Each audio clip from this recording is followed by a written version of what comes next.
Well, welcome everyone. This time I'll call the April the 9th Paulding County Board of Commissioner Work Session to order.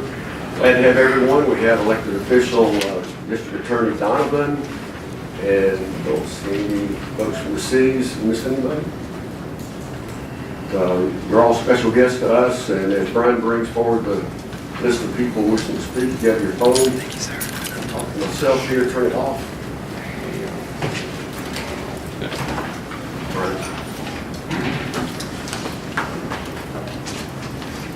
And I was kind of looking for Pastor Bowman to come up.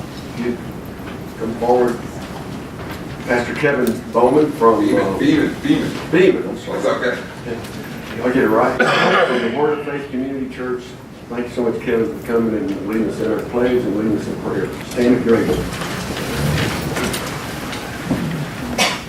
Let's bow our heads. Father God, thank you so much, Lord, for the opportunity to wake up this morning, Lord God, with breath and blood in our veins, Lord God. We are so thankful for you. We also thank you, Lord God, for this Board of Commissioners that is convening here this morning, Lord God, that you put the very governments in place, Lord God, and we are so thankful for it. We thank you for your grace and mercy upon our community, Lord God, that we work in unity, Lord God, and we are so thankful for that. And now as we address these issues, Lord God, have your way. And we thank you. In the name of Jesus we pray. Amen. Amen. Pledge of allegiance. I pledge allegiance to the flag of the United States of America and to the republic for which it stands, one nation, under God, indivisible, with liberty and justice for all. Thank you so much, Pastor Beeman. Great way to get started.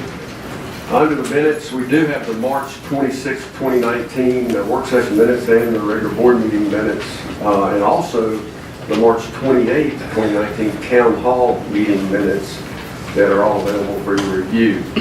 Under announcements, we try to start out with Positively Paulding, and we got a replay or some of the events from the Alcohol and Drug Awareness Day at East Paulding High School, which was last Friday or the one before, which all gets kind of blurry.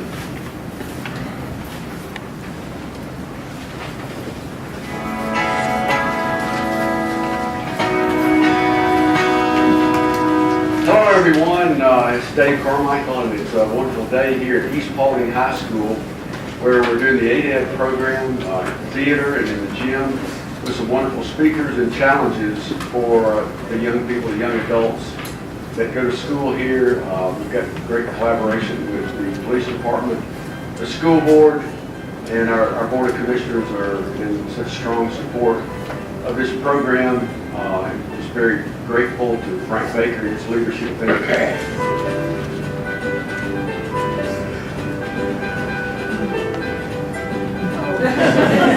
A great day, and I am so happy that I was invited. It's been a great day here at East Paulding High School. It's been a prime example of team Paulding, pulling all together, all of our partners, sheriff's office, fire department, all of the departments are helping us here. We're very excited. And what's important today is not just getting a message out today, but this is where we started this program a few years ago. We've done a complete high school circuit, if you will, all 5 high schools, and we'll return here to repeat that circuit. And our next show will be at East Paulding Middle School. It's been a great day, and we appreciate everybody showing up.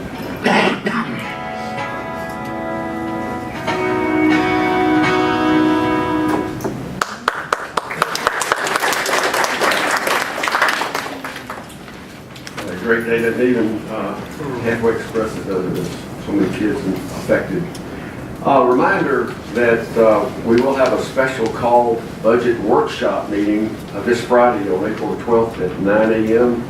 It's where we collaborate together as departments and ask citizens that are interested in attending to be a part of that and understand a little bit better. And then on the 18th, April the 18th, Commissioner Hart's Town Hall meeting. It's actually all the commissioners. Chuck lets us come into those. So that's at Taylor Farm Park. Is that in the gym? Yes, sir, it is. Okay, in the gym there at Taylor Farm Park from 6 to 8. Paulding County Board of Commissioners would like to present the National Boys and Girls Club Week proclamation. The board members Michelle McClamory, a licensed clinical social worker, and Susan Rushing, the branch manager at Regions Bank. And as they're coming forward to say something if they want to, I'm going to read the proclamation. The Paulding County Board of Commissioners National Boys and Girls Club Week. Whereas the young people of Paulding County are tomorrow's leaders, and whereas many young people need professional youth services to help them achieve their full potential, and whereas the Paulding County Boys and Girls Club serves the youth who need us most in our community, and whereas Boys and Girls Club instill young people with self-confidence to believe they can succeed at anything they put their mind to, and stand at the forefront of efforts in the areas of academic success, healthy lifestyles, and leadership. And whereas the Paulding County Boys and Girls Club will celebrate National Boys and Girls Club Week with some 4,000 clubs and over 2 million more children and teens nationwide, therefore be it resolved that I, Dave Carmichael, Chairman of the Paulding County Board of Commissioners, do hereby proclaim April the 8th through the 12th, 2019 as Boys and Girls Club Week in Paulding County, and encourage all citizens to join me in recognizing and commending the Paulding County Boys and Girls Clubs for providing the young people of our community with comprehensive and effective youth development services. And again, we're so glad to have Michelle and Susan here, and y'all can have the mic. We would just like to say thank you guys for your commitment to helping the youth of this community really better themselves and have a place to go where they feel confident in expressing themselves and expressing their needs and their desires to grow. And we'd like to thank the community for being a part of that as well, and invite everyone out to come and visit the club, come and volunteer. We're always looking for people to come out and be a part of these kids' lives and helping them improve. And we look forward to just seeing the community and the board and everyone out and supporting us in that. Thank you, Susan.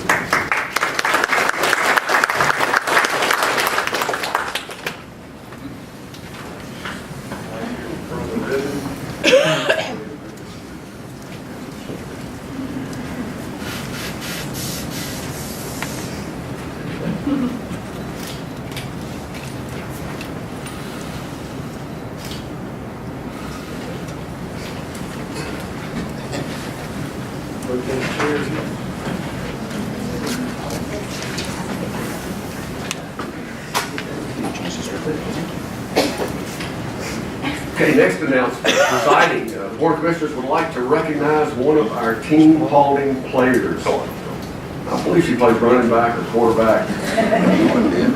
Calls a lot of plays.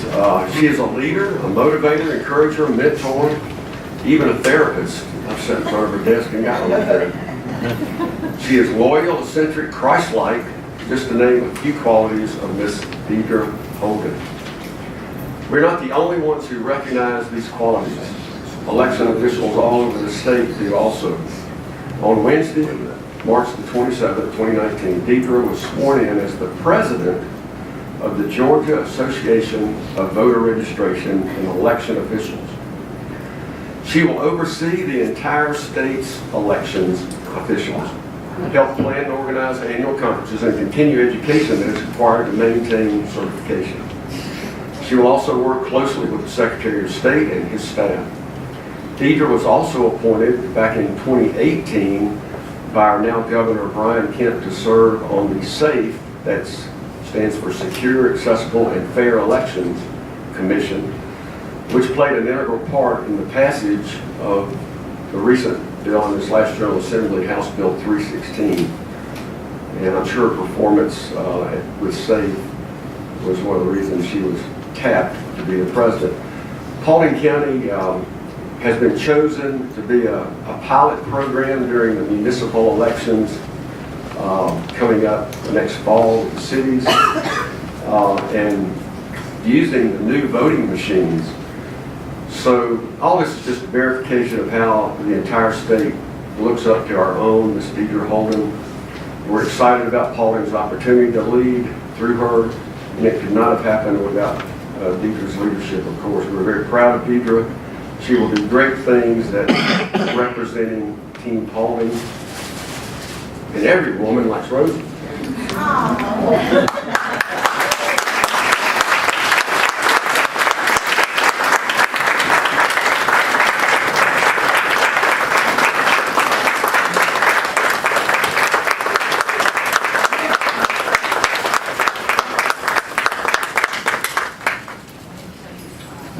I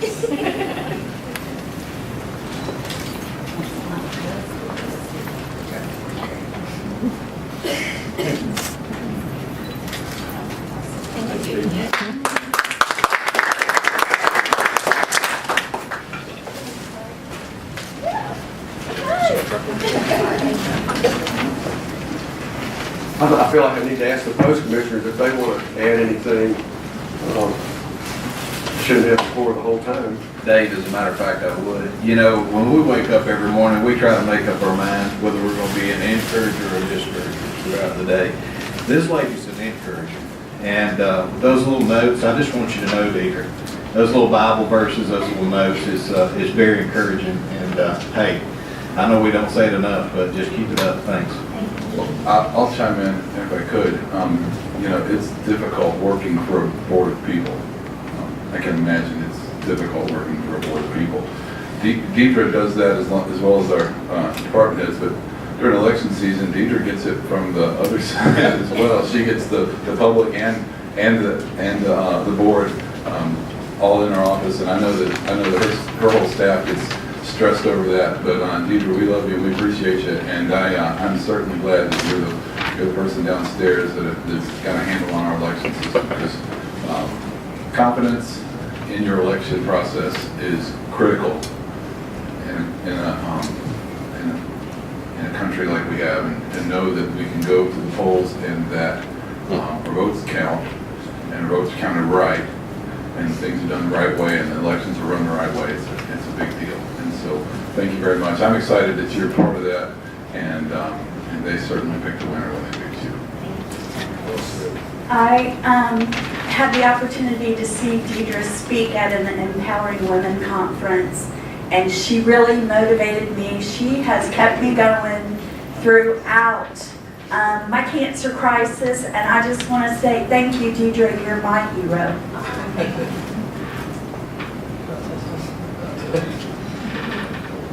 She lives in my post.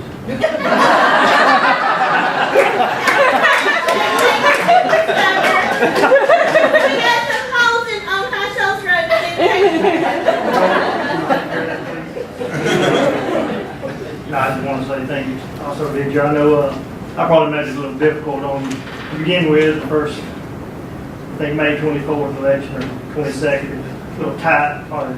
He called me a week or so after the fact and told me the numbers, and I think we actually tied. Yeah, we were doing a lot of praying that night. She said, "Don't never do that again." So I started off on her bad side, but I hope I ended up on the good side. But thank you for everything you've done. It's been great. Thank you. Thank you. The Board of Commissioners would like to present the National Crime Victims' Rights Week proclamation to the Paulding County District Attorney Dick Donovan. And as Dick comes to the podium, just read the proclamation here. Whereas Americans are the victims of 20 million crimes each year affecting individuals and communities, and whereas dedicated victim services providers are working every day to meet the needs of crime victims, yet many face challenges that keep them from accessing the services and criminal justice systems that can help them recover from crime. And whereas we must make a dedicated effort to expand the circle of those prepared to respond to victims and link them to the resources that can help them recover from their crime. And whereas honoring the rights of victims to be heard and to be treated with fairness, dignity, and respect by working to meet their needs and rebuild their trust in the criminal justice and social services system, and restore hope to victims and survivors as well as their communities. And whereas National Crime Victims' Rights Week provides an opportunity to recommit to ensuring that all victims of crime, even those who are challenging to reach or serve, are offered accessible and appropriate services in the aftermath of crime. And whereas the Paulding County District Attorney's Office Victims Witness Unit is hereby dedicated to serving victims, building trust, and restoring hope for justice and healing. Now therefore be it resolved that I, David L. Carmichael, Chair of the Paulding County Board of Commissioners, do hereby proclaim the week of April the 7th through the 13th, 2019 as National Crime Victims' Rights Week and reaffirm Paulding County's commitment to creating a victim service and criminal justice response that assists all victims of crime during Crime Victims' Rights Week and throughout the year. Would you like to say anything, Mr. Donovan? I would, Mr. Chairman, thank you. Depart from my prepared notes and say everybody's got a Deidre story. Mine is real simple. She's the lady that called me in 2010 and said, either park that Yukon somewhere else or take that Dick Donovan for DA sign off. I parked it somewhere else. Commissioners, Mr. Baker, and Mr. Phillips, guests. Since 1981, National Crime Victims' Rights Week is celebrated every year in April.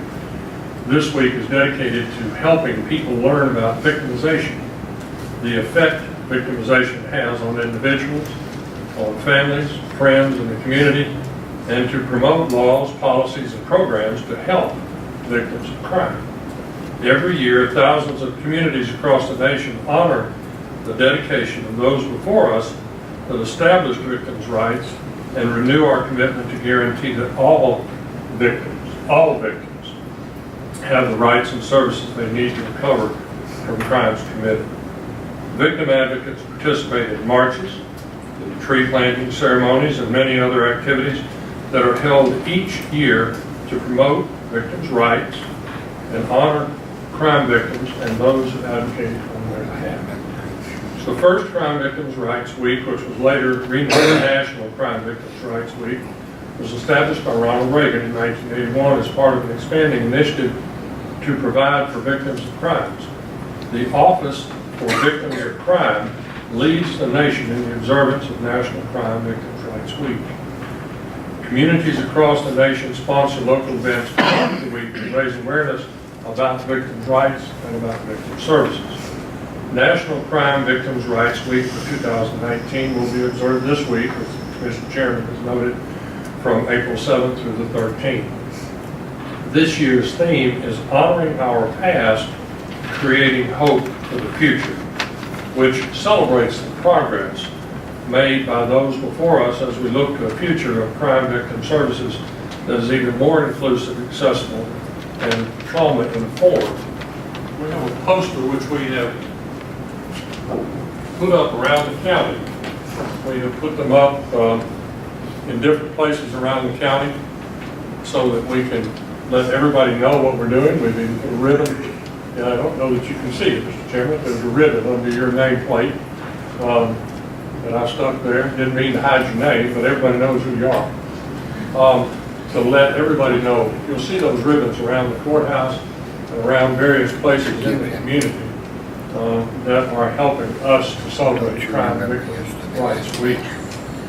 This year, our Crime Victim Witness Unit, the DA's office, is distributing these posters to local schools, hospitals, and to urgent care facilities around Paulding County to raise awareness of the services offered by our advocates to all victims or families of victims who have suffered physical injury or financial harm or have otherwise sustained a loss.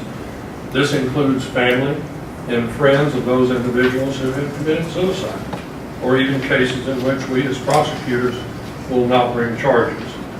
Our Victim Witness Unit works closely with our domestic violence, sexual assault prosecutors to serve especially those who are victims of ongoing abuse. You may have heard there was a shooting last night, a 4-year-old was shot, a 6-year-old, and while we don't know what charges, if any, may or may not be brought, our victim advocates will provide services for the family, which now must deal with the probable loss of the child and the trauma of the child who actually pulled the trigger. Our Victim Witness Unit, 12 staff members, is the second largest unit in the DA's office. These dedicated advocates deal every day with victims to provide needed support, whether it's moral, financial, or just maybe providing a voice at the other end of the telephone, offering to listen to what they say. All told, these Paulding Judicial Circuit victim advocates and staff have over 90 years of experience. Our advocates begin by advising victims of their rights, explaining the criminal justice system, helping with safety planning, review victim impact statements, assisting with finding appropriate shelter, as well as giving them notice of court proceedings, which the law requires that they do.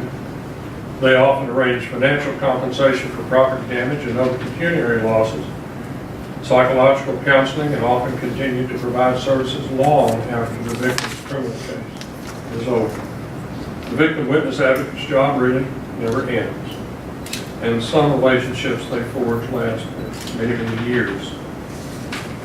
I'd like to introduce you to those who are here with us today, and I'm going to ask them to stand up as I call their name. Jamie White is our victim witness coordinator, and has been for about 7 years now, a little more than that. Ashley Good is working Granger this morning. Angie Harden, Julie Argo, Jennifer Pye, Rochelle Moore. Miriam is in a victim meeting. Stephanie Walker Harry, Renee Gable, Nate Barber.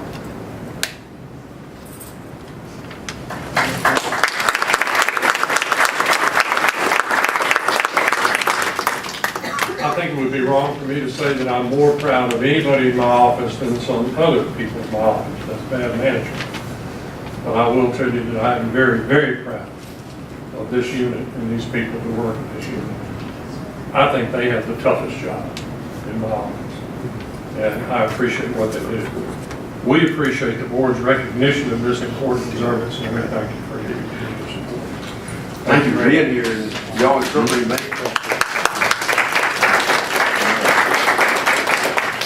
this group up here look better if they come up for a picture and do this proclamation. Maybe we'll see if we can break this camera for us.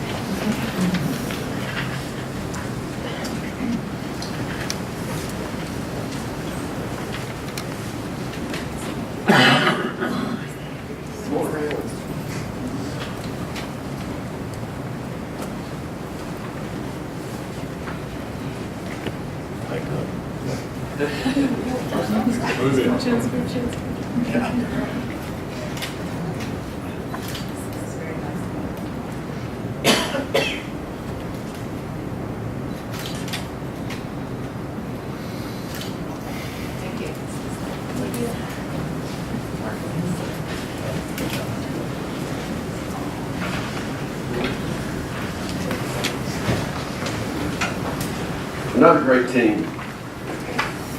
And before we move on to new business, Commissioner Davis said he had another announcement. So I do. Take care of that. Thank you. This was reminded of this as we were looking at the dates you mentioned earlier, and on April 20th of this month, I'm really excited. Michael Justice is here, and I'm going to ask if Michael would come make the announcement. Well, we are getting ready to open a facility that's it's been a long time coming, and quite honestly, it's a long time overdue. But Michael, would you share what's happening on the 20th of April? Absolutely. On the morning of April 20th, and we're going to start our special needs play.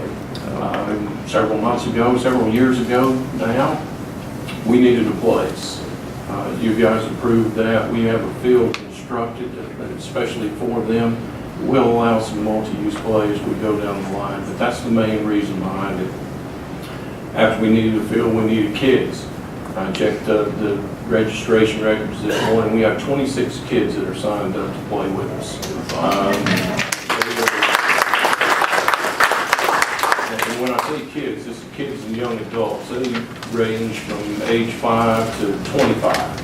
And, and the first day we'll have them all out there together, and then we'll split them up on the following Saturdays. We'll play the next 6 weeks. The third thing that we need after that is volunteers. All of these kids need a buddy, to be out there with them.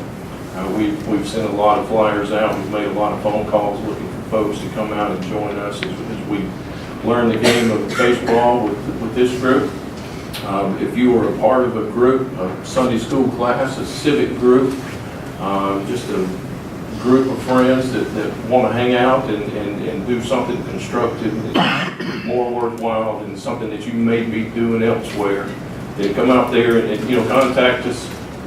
We'll put you out there with this group on Saturday mornings, and we'll play ball and learn and have some fun together. We're grateful for the support that we've gotten from you guys and the community. We're looking forward to it. We'll have a little short ceremony about 9:30 Saturday morning, and then we'll play ball about 10. But if you want to volunteer, come. If you don't, just come on anyway. See what's been provided and watch these kids. We certainly appreciate it. Thank you, Michael. Thanks for the opportunity.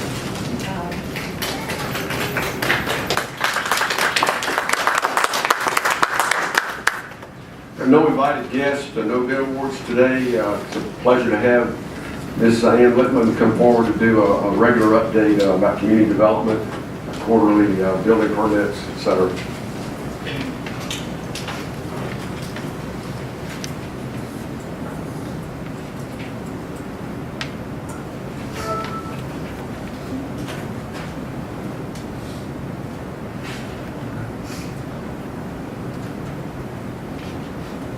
Okay, thank you everyone for having me to come in and do the quarterly update on building permits and business license. Just go through some of my slides. I kind of switched things up. I think the budget is on everyone's mind, so I switched from a yearly graph to a fiscal year graph. So this shows the total number of permits that have been issued in fiscal year 19. It's 4,401. You can see the kind of ebbs and flows as the permits go, and that's a traditional way that the permits go throughout the year. Inspections, sort of the same. Inspections rely on permits, so the inspections, they've been 9,139. Moving on, this is comparing back to 2013, the number of new residential versus non-residential permits. As you can see, most years, residential permits, there are more of those than non-residential, but I think those numbers are going up because fiscal year 19 is not over yet, and we're catching up. We're already equal to what we had in fiscal year 17, and we should go ahead non-residential in fiscal year 19. I think the value of the permits, the value of a non-residential permit is a lot higher than even a lot of residential permits. I'll note fiscal year 13, that is when the hospital was permitted. Fiscal year 17 is when Richland Creek Reservoir was permitted. And fiscal year 19 is when we issued the permits for the new jail and the law enforcement center.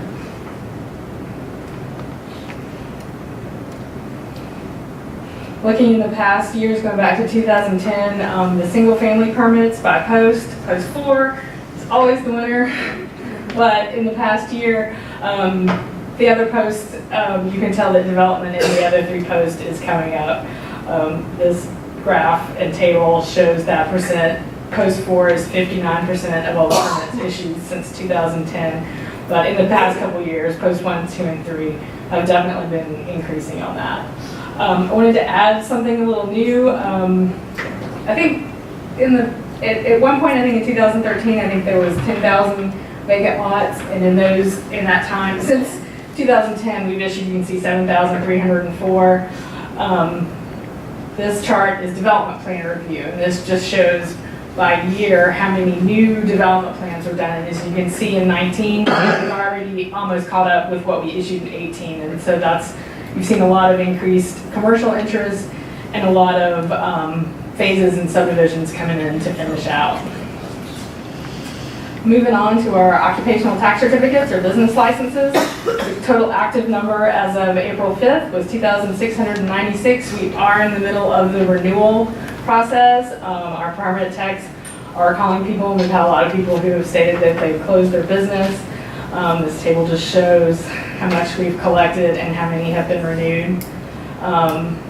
Because of some of the closures, the balance between home occupation and commercial the commercial amount has increased. It's typically been about a 75-29 split, and so right now we have 71% home occupations and 29% commercial locations. And I took some of the new business licenses issued in 2019 and broke them down by category. The top 3 categories were service, retail, and construction. And I'll just point out that retail includes a lot of home occupations that are e-commerce. And our last bit of information is this is also new businesses in 2019, and we issue our licenses. The fees are determined based on the number of employees you have. And these are the 5 categories. Unfortunately, we have not had anything in the first 3 months that had more than 51 employees. We hope that'll change, but this breakdown, by far the majority of our businesses have 0 to 5 employees. And that is the last of my information. If anybody has any other questions, I will be happy to answer or get you any other information. Thank you, Ann. Everybody good? Thanks so much, Ann. Great report. We have no one who signed up to speak on agenda items. Under the consent agenda, we have 2 items.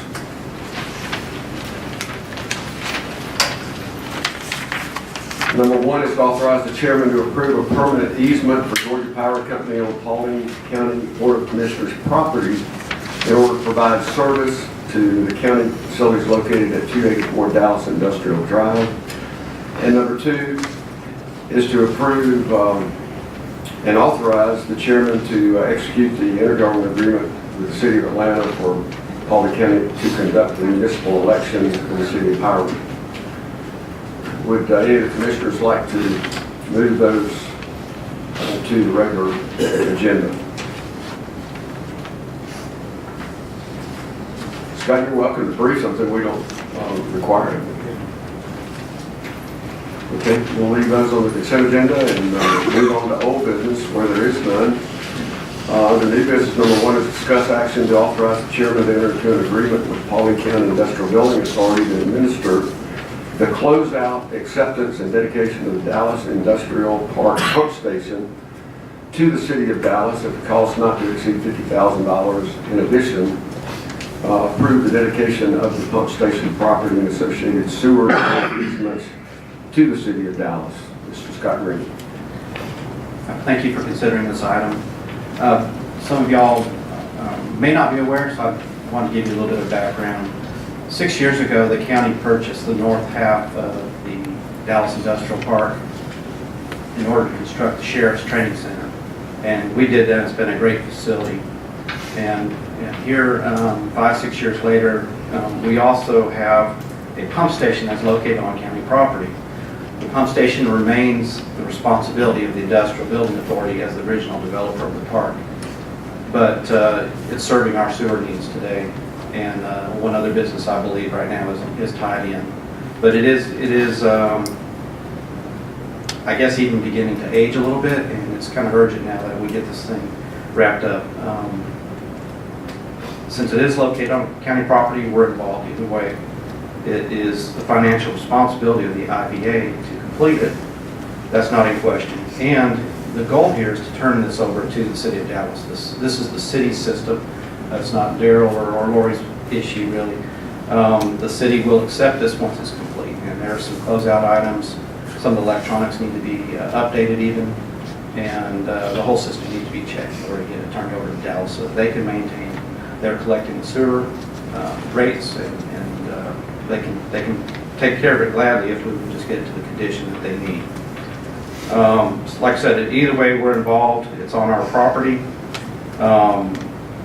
We think it works best if the IBA just remains the financial partner in this and reimburses the county. Then we work directly with the city to close out the work and then make the dedication of the property directly to the city from our land to theirs. And I've given you an exhibit in the backup, and also County Attorney Jason Phillips has prepared an agreement, which is a service contract on how this would work.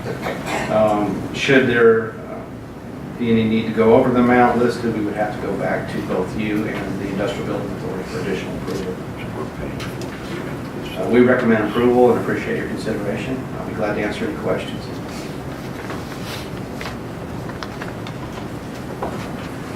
No questions. Must have been a great brief. It was a good brief. I did have some calls about this because of, I guess, the wording on the item.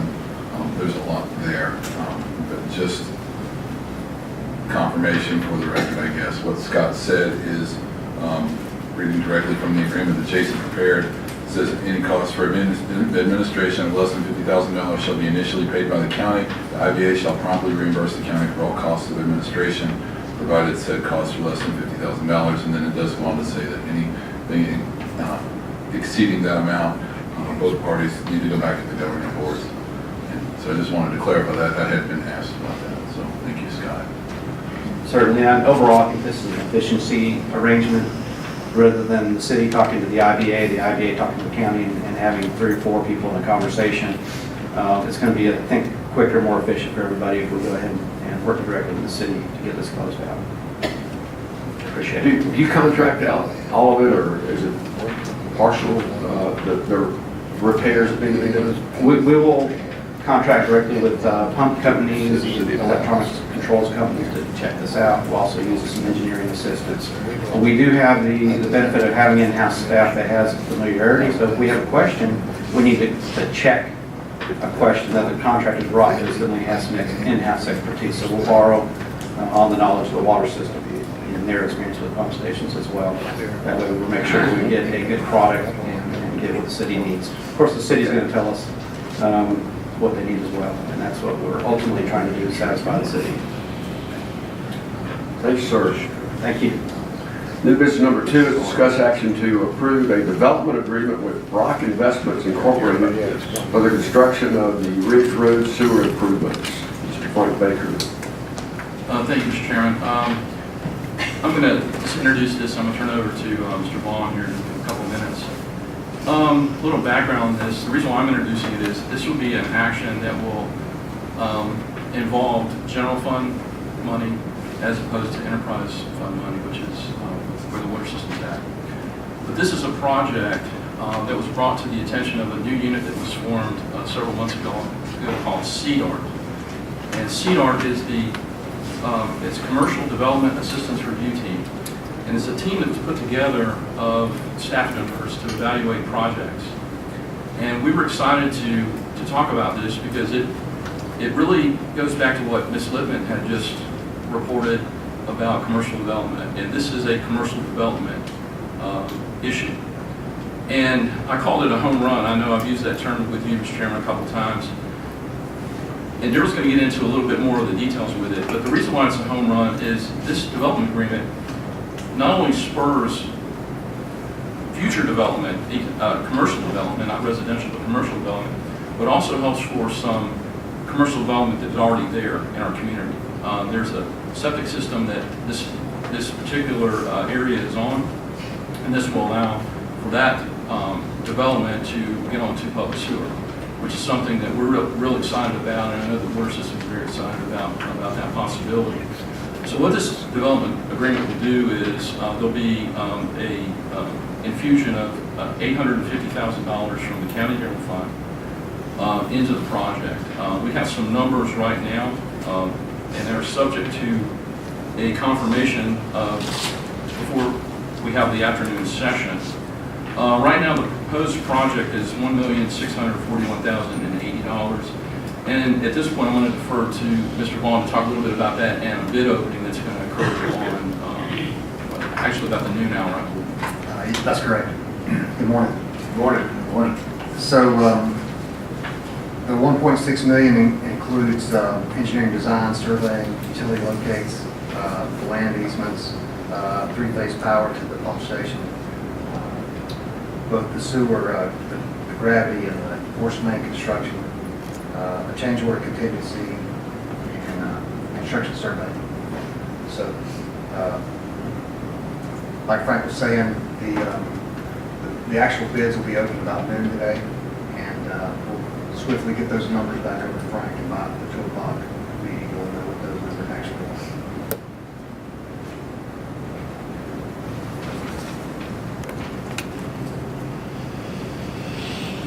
So a little bit of background on what's out there. See if I can make this work.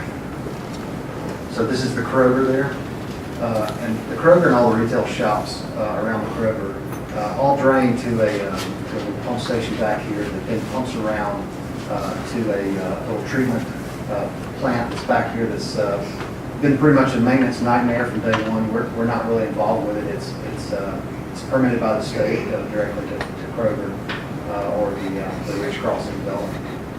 But in addition to that sewage treatment that's going on. There's also an auto zone on this side where everything drains to a pump station and then into a septic system. So what we're gonna do is approximately 2,400 feet of gravity sewer along this line here is gonna be installed up to a manhole right here behind the existing gas station. So the pumps back here behind the Kroger are gonna be turned around such that they pump to this manhole here, and then everything drains by gravity. Like I said, 2,400 feet basically, down to a pump station that's represented by this solid triangle. There's also another leg of gravity sewer that's going to be run or extended up this way across, like I said, it's Baker's Bridge, to a manhole where this pump station behind the auto zone will be pumping to that. The sewer force main from the pump station is just going to parallel this gravity line all the way up and around behind the car wash and the convenience store, and then another 10,000 linear feet north on Ridge Road to the existing pump station there, very near the Eagles. So that's the plan. And like Frank said, we're glad to see the Kroger come off of their headache that they've got there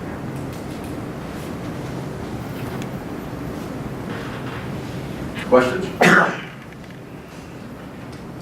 No, but I will say something.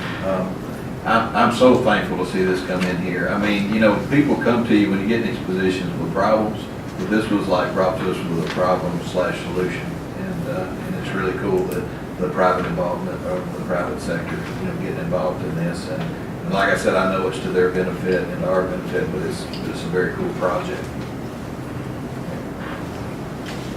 It's also, and you can help me with the wording, it's a mandatory sewer corridor per our own regulations. It's just that a lot of this went in before that went into effect. That's right. Any other comments? We're proud to have Mr. Charles Brock in our audience today. He's born and raised in Paulding County and given so much back to his county. So proud to have you here, Charles. Okay, let's move on to number 3. New business is discuss action to approve receiving the fiscal year 19 grant from Georgia Department of Transportation for an airport pavement marking project and for an additional wetland mitigation reimbursement. It's also to authorize the chairman to sign all the necessary documents related to this grant. Mr. Baker's going to start, and then we're glad to have Airport Executive Director Terry Tibbetts here. We need any further explanation. Thank you, Mr. Chairman. I had just put this on at the request of the Airport Authority and Mr. Tibbetts, and if you could come up and actually present exactly what the grant is, I would appreciate it. He knows all the technical aspect of it a lot better than I do, so I appreciate that. Okay, thank y'all. Appreciate the opportunity to present this. As you know, the grant process out at the airport is a joint process between the Board of Commissioners and the Airport Authority as co-sponsors of the airport, and the Paulding County Board of Commissioners are the sponsors for all grants. So that's why I'm before you today. Y'all have to approve at the beginning of each fiscal year what's called the Technical Assistance Letter. You did that back at the beginning of this FY. And that is basically a letter of intent from Georgia DOT, who administers all state and federal aviation grants in Georgia. And at that time, they notified us that they intended to make this award, which then puts us on notice to go forward and do the bid process, the development of plans and so forth, all of which we have now done. So we have presented all of the paperwork to the state. It's now been approved as a grant. And I emailed y'all the actual contract, which you will have to enter into, and we as the Airport Authority will also have to approve at our next meeting. And this grant is to receive approximately $150,000 for the remarking of all pavement, aprons, taxiways, and runway at the Paulding County Airport. Our airport opened about 10 years ago. Which means our pavement markings are now all about 10 years old, which is about the life expectancy of an airport of our type. And so it is time to redo this. The good news here is that the state is participating in this, which means it's 95% paid for by the state and federal grants. So our local participation in this project is just under $6,000, and the state has even included some additional wetlands mitigation in this contract for an additional $29,000, which will pay for our local participation and the development of the actual plans for the remarking, which were not qualified under the grant. So as I told you in the email note, this is a revenue neutral grant for both the airport authority and the county. So this is the best kind of grant that we can receive. So we would ask that you approve this next week at our board meeting. It will be presented to my board. At that point, the chairman of your board and the chairman of my board will then receive electronic signature requests for the actual contract between us and the state. Once that's properly administered and signed, then we can begin the actual paving, or excuse me, the actual marking of the pavement out at the airport. So I'll be happy to answer any questions on that. Terry, if you ever get a chance to fly, will this help you land on the center line? You betcha.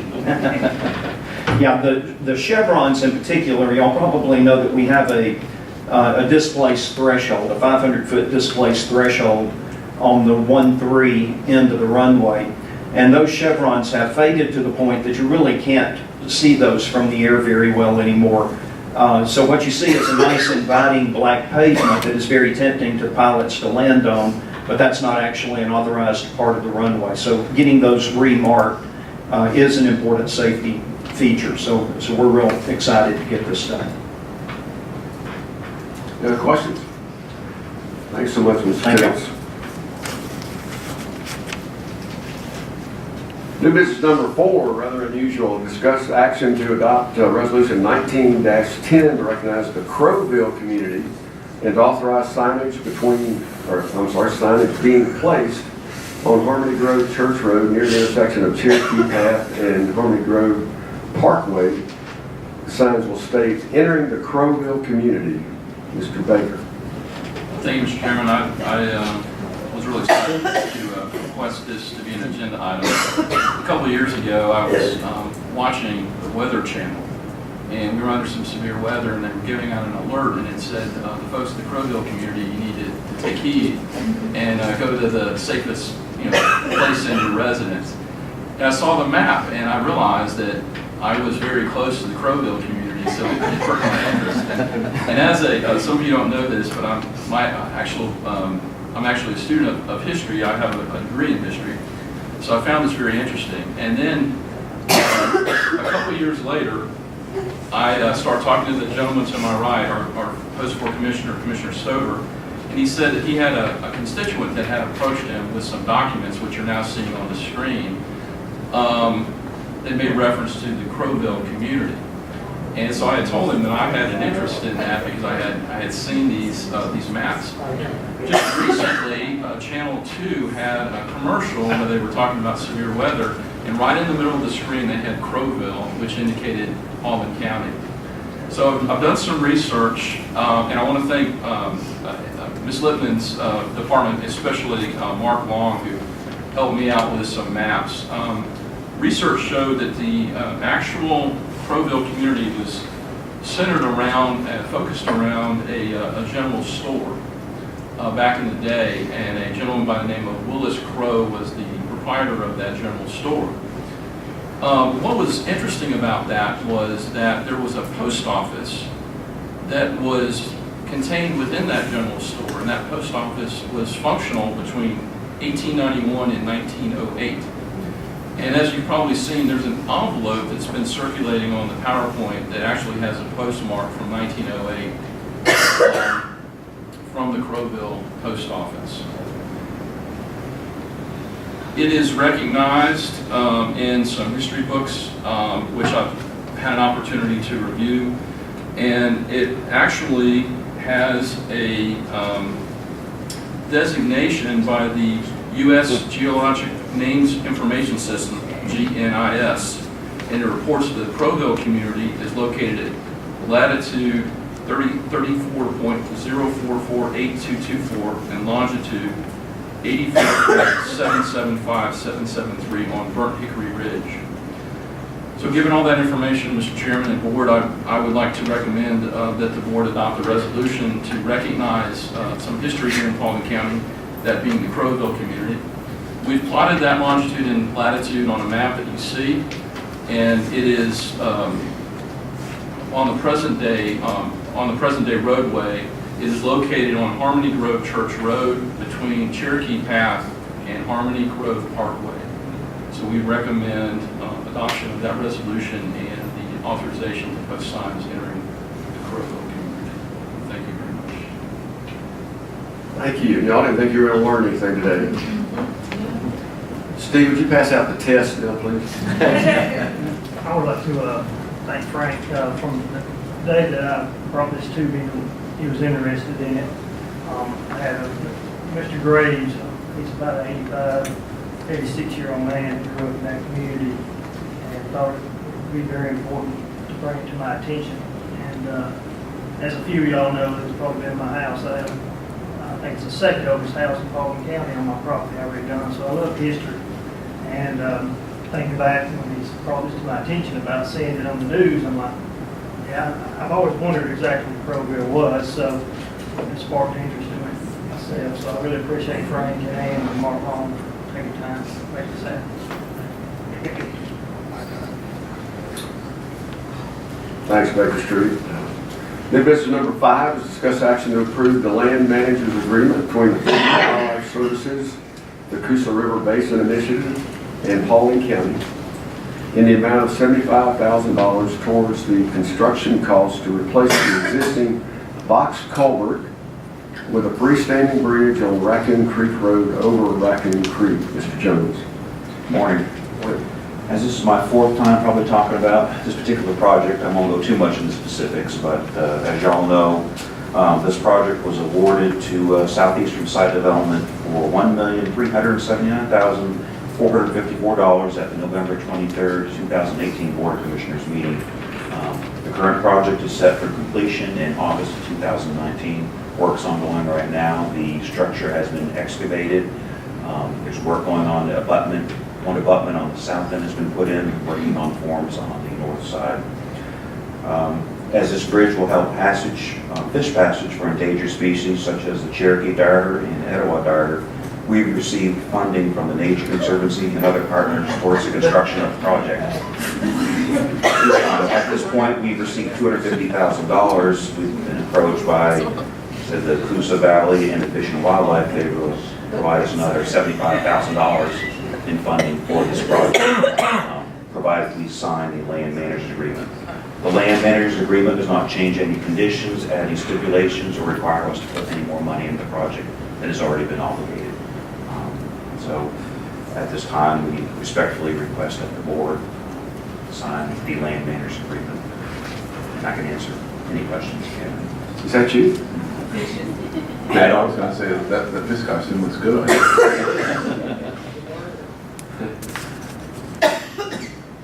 Why would we turn down $75,000? I can't think of any good reason. Any questions? I'd just like to say thank you. We'll pause the video right there. I enjoy that. That's brilliant. Is that the Cherokee or the other one? Well, there's both the Cherokee and the Etowah darters. Looks like an Etowah to me. I think that actual fish is a little smaller. All right. Thank you, George. New business number 6, discuss action to approve the purchase of 2,600 acres. I'm sorry, you started with. Discuss action to approve the purchase of 2,600 membranes from the sole source vendor, Kubota, in the amount of $265,860. Mr. Bond. Yeah, this is a recurring expense. We purchase membranes sometimes more than once a year, but looks like we've gone a year without purchasing any. 1,600 of the 2,600 will go in at Copper Mine to replace 1,600 membranes that have been there from day one. So right at 10 years, maybe a little more. So that's good if they lasted this long. The other 1,000 will go up at our pumpkin vine in VR. So yes, it's just a recurring expense. Probably this time next year, we'll be right back here requesting the same thing. And what percentage of the total membranes that we have do we replace on an annual basis? Well, this is actually 10%. We have roughly 32,000 membranes between our 3 plants. So this is a 10% replacement. Other questions, discussion? And Mr. Vaughn's got number 7 also. Our last one, discuss action to approve ultraviolet disinfection parts for Salesforce vendor Templeton Associates in the amount of $86,801. Yeah, so this is also another recurring expense. This is our last opportunity to zap any bugs as we're, sending the wastewater, the treated wastewater back into the creek. So this is their last bit of treatment process with UV light. They're basically bulbs that look similar to a fluorescent bulb, but it's UV light. They have to be expensive. Any questions? Thank you, Darrell. That is the conclusion of our regular business. We do have need to go into executive session, but before that, I would entertain a motion that we allow public participation on non-agenda items as Ms. Carol McLeod wants to speak on putting Pauline first. I'll make that motion, Dave. Okay, motion by Commissioner Davis, or second? I'll second. Second by Commissioner Stover. All those in favor say aye. Aye. Aye. Any opposed? Carries 5-0, and we'll glad to have Ms. McLeod here to share her thoughts today. Good morning. Good morning. Thank you for letting me come to speak this morning. What a privilege to be here today. What great things are going on in Paulding County. It's just so great, so exciting. The last 3 months, I can certainly say that you have put Paulding County first. It's very evident everywhere you go in the county what's going on, and kudos for the commission to be working together so well. It's really nice. I truly believe you're on the right path, and as I was reading your mission statements, I just think that you are following this mission to the T, and thank you so much for that. This morning, I want you to think about 2 words, though. The first word is perseverance, or some people call it perseverance. I don't know how you say it, but I say perseverance. And the second word is courage. To be successful, one never gives up, never is limited by constraints, and he or she is always looking ahead and is confident success is inevitable. People who persevere don't just say, I can do it. They do it and they live it. When I taught, I put weekly quotes on my board. I taught many years at the alternative program. In fact, I was one of the founding mothers in the county and worked with a lot of young men and women who really needed support to persevere and to have courage to do that, to get out of situations. We often discuss the quotes when I put them on the board, but I went back and 2 of my favorite ones is, perseverance is not a long race, it is many short races, one after another. And that was by Walter Elliott. And then another one, who I don't remember who said it, remain calm through thick and thin, hold tightly to your beliefs, knowing time is not the enemy, but time is your closest ally. Courage can be seen as facing a fear or jumping into something even when you're unsure of outcome. Very often people find that they have a lot more courage than they really thought they had. I know I have found that many times, especially watching Auburn basketball. One person in particular comes to mind when I think of these 2 words of perseverance and courage. Other words that people have said, they're not my words, they're people that know this person. They say they're selfless, kind, tenacious, strong, happy, positive, bold, effervescent, extraordinary, with underlining extra, admirable, humorous, amazing, a friend to all, wise, brave, determined, and yes, even obstinate. This person started a journey over a year ago that none of us expected. She ran for office, was diagnosed with breast cancer during her campaign. She persevered and won her race not only as a commissioner, but as a cancer patient. She never quit, and she never gave up. She had numerous setbacks, surgeries, and even criticism for continuing her road to the commission. And yesterday was a very, very great day, wasn't it, Sandy? Yes, it was. She rang her bell loudly as she could to finally complete her treatments. We are all here, and many of your friends could not be here today to be with you, and they send their best. And we are here to give you a great big congratulations and to let you know what you mean to all of us and all of Paulding County for putting Paulding County first, even in the time of your most adversity in your life. Your friends want to thank you for being our biggest hope and showing us courage during the times of our adversity this year. Just by watching you live your life, you define the words courage and perseverance. And we all love you and congratulate you today. Thank you.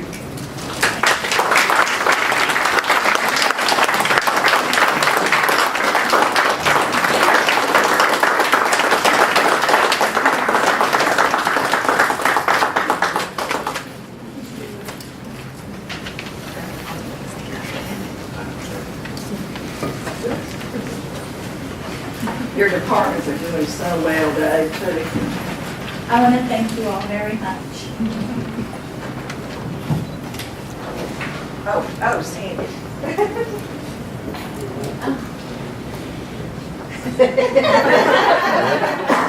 Dance. Thanks, everybody.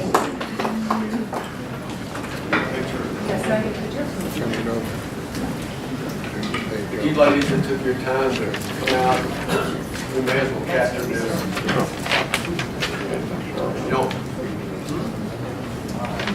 You don't have your last trip every day. No.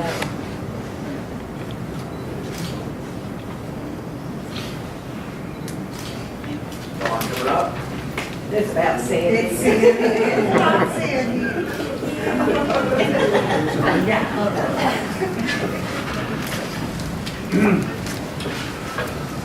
Wow, what a day. Appreciate everyone being here again and taking part in the county government.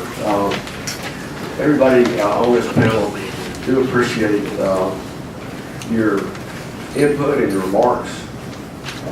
Lynn came up and shared some of his thoughts right before the meeting started. Lynn, I don't know if you know that I appreciate it, but I do. So try to be a good listener.